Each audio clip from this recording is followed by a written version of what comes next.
पाहत आहेत तर पुष्पवृष्टी ही बाप्पावर होणार आहे। यंदा शॉप बिल्डिंगपुढे राफेलची प्रतिकृती तयार करण्यात आली आणि त्यातून लालबागच्या राजावर पुष्पवृष्टी होणार आहे। साधारण पहाटेच्या सुमाराला बाप्पाचं विसर्जन होईल। 12:15च्या सुमाराला विसर्जन मिरवणुकीला सुरुवात झाली। प्रचंड गर्दी लालबागचा राजा निघाल्यानंतर इथे या अरुंद रस्त्यावर झालेली आहे। पुढे रस्ता जसजसा मोठा होत जाईल तसतशी ही गर्दी आणखी वाढताना दिसेल। कार्यकर्त्यांसोबतच बाप्पाचं दर्शन घेण्यासाठी आलेल्या गणेश भक्तांची इथे प्रचंड गर्दी झाली। गुलालाची उधळण होते, ढोल ताशाचा गजर होतोय आणि बाप्पाला भावपूर्ण वातावरणात निरोप दिला जातो। यंदा लालबागच्या राजाचं विसर्जन करण्यासाठी विशिष्ट तराफा तयार करण्यात आलेला आहे।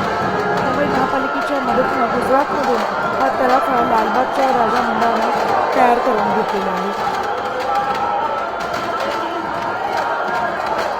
मोटराइज रॅकच्या मदतीने राजाची मूर्ती विसर्जनासाठी दोन समुद्रात या तराफ्यावर फवाऱ्यांची व्यवस्था करण्यात आलेली आहे।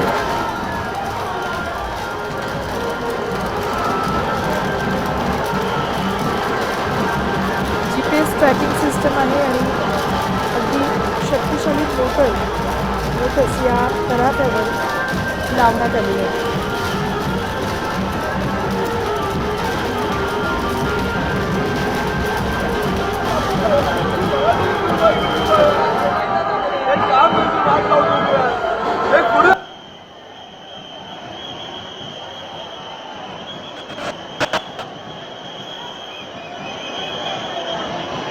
राजाची मिरवणूक मार्गस्थ तर झाली आहे, पण यासाठी वेळेचं नियोजन करण्यात आलं होतं, मात्र तरीही मिरवणूक थोडी उशिरा मार्गस्थ झाली आहे। यावेळेला AI द्वारे ही मिरवणूक ट्रॅक केली जाणार आहे, त्यामुळे थेट लोकेशन मॉनिटर करता येईल। रिअल टाईम मॉनिटरिंग शक्य होणार आहे। लालबागच्या राजाची मिरवणूक आत्ता मार्गस्थ झाली तर दुसरीकडे मुंबईच्या राजाची मिरवणूक सकाळीच मार्गस्थ झाली। इथे या पुलाच्या एका बाजूला लालबागचा राजा तर दुसऱ्या बाजूला मुंबईच्या राजाची विसर्जन हे दरवर्षी दिसणारं चित्र, मात्र तरीही हे तितकंच डोळ्यात साठवून ठेवण्यासारखं असं चित्र असतं। रस्त्याच्या दोन्ही बाजूला दोन महत्त्वाचे राजा आपल्या घरी जाण्यासाठी निघालेले आहेत।